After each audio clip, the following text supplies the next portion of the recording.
It's okay to mispronounce words in Arabic, in any language actually, so long as you're being understood. But what if you mispronounce something that might put you in trouble? So today I'm gonna give you 3 words that you have to be careful when you're pronouncing because one of them might not be the one you intend to use. To begin with, let's pronounce E, A and E.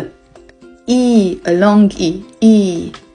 A, a long A, and then E.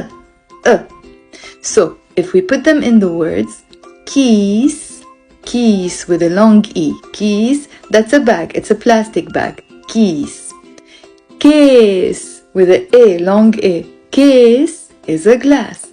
But when you say kiss with a short that doesn't mean bag or a glass, it means vagina, and it's actually the slang way of saying it. It's the P word. Okay, so careful when you use these words. For example, when you're out shopping, you have to say بتعطيني كيس, not بتعطيني kiss.